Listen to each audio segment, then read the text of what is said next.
कहानी शुरू होती है एक तूफानी रात से, जब डर और किस्मत दोनों एक मासूम की जिंदगी में दस्तक देने वाले थे।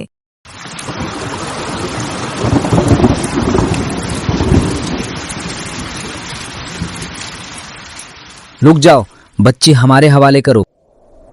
तेज दौड़ो, फंस जाओगी तो पछताओगी। कभी नहीं। देवी माँ मेरी मदद करे। शांत रहो, धीरे, कोई देख ना पाए।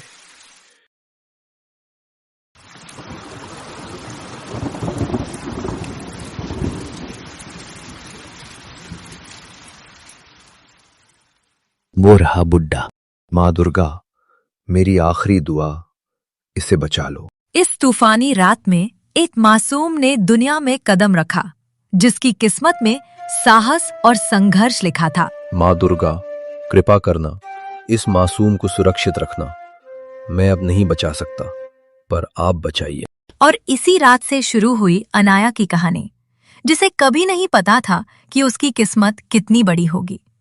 आखिर कौन थे वो लोग जो एक छोटी सी बच्ची का पीछा कर रहे थे?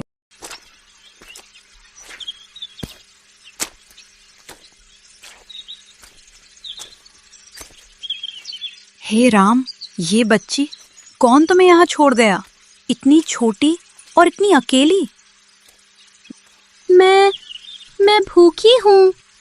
मुझे खाना मिलेगा क्या? आओ बेटी, अब तुम्हें किसी से डरने की जरूरत नहीं।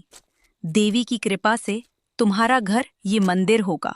सरस्वती ने देखा कि यह बच्ची उनके घर की वह कमी पूरी कर सकती थी। उनका दिल यह जान गया कि यह बच्ची उनकी संतान बन सकती है।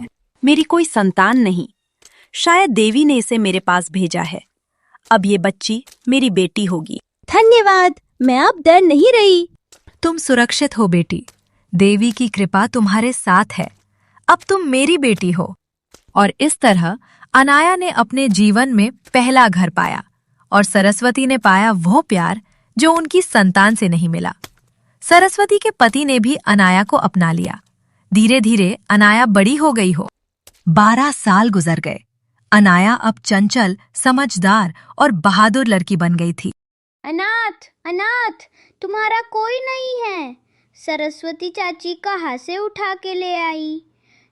दिल में दर्द था, पर हिम्मत दी, और यही हिम्मत उसे आगे बढ़ाती रही।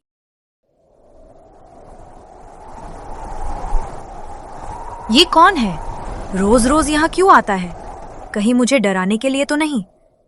और इस अंधेरे में छुपा हुआ इंसान अनाया की जिंदगी का सबसे बड़ा रहस्य था। इस बच्ची को गांव से निकाल दो, इससे अपशकुन आता है। चुप रहो, ये बच्ची देवी का आशीर्वाद है, और ये अब मेरी बच्ची है। तुम लोग ये समझ नहीं पाओगे। लेकिन वह अनाथ है, इसे कैसे अपनाएं? अनाथ होना कोई दोष नहीं, हर बच्ची देवी की देन होती है। और अब अनाया अनाथ नहीं है। मैंने कहा ना, ये मेरी बच्ची है। एक रात अनाया को एक अजीब पत्र मिला। सच के करीब मत जाना, वरना मर जाओगी। सच? कौन सा सच? और क्यों मुझे डराने की कोशिश कर रहे हैं?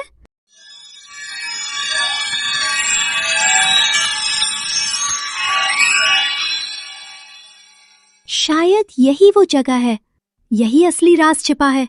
मुझे पता करना होगा। हवेली के अंदर अनाया ने एक पुरानी तस्वीर देखी। वही मंदिर, वही बच्ची। ये वही मंदिर है, और ये बच्ची मैं। बहुत खोजबीन कर ली, अब तू नहीं बचेगी, अब तू खत्म। माँ, मुझे बचाओ।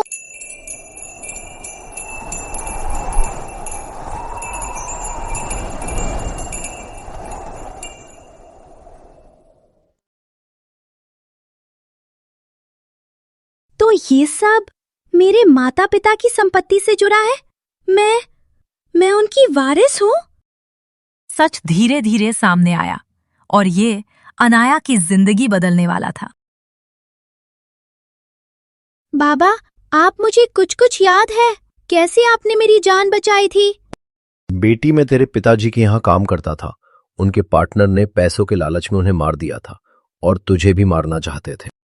मुझे याद आया बाबा, आप मुझे एक टोकरी में बैठा कर ले गए और मेरी जान बचाई थी। तुम्हारे माता पिता की हत्या कर दी गई थी और तुम ही उनकी एकमात्र वारिस हो। अब तुम्हें डरने की कोई जरूरत नहीं। अब तुम बहुत अमीर हो गई हो बेटी। दोनों गांव में आ जाते हैं। काला आदमी वही था, लालची पार्टनर जिसने अनाया की खुशियों को छीनने की कोशिश की। ये सब तुम्हारी किस्मत थी, पर अब तुम मुझसे नहीं बचोगी। तभी गांव वाले पुलिस आ जाती है और उस काले आदमी को गिरफ्तार कर लेती है। मेरी बेटी तो कहाँ चली गई थी मुझे बिना बताए? मैं कितना घबरा गई थी। बाबा, ये मेरी माँ है। इन्होंने मुझे माँ का प्यार और घर दिया। माँ, आप मेरे साथ रहोगी अब से हमारी हवेली में? बेटी तू बिल्कुल अपने माता पिता पर गई है। सच देर से जीतता है, पर जीतता जरूर है। कभी भी किसी को उसके जन्म से मत आको, उसके कर्म से पहचानो। मिलते हैं एक और नई कहानी के साथ। धन्यवाद दोस्तों।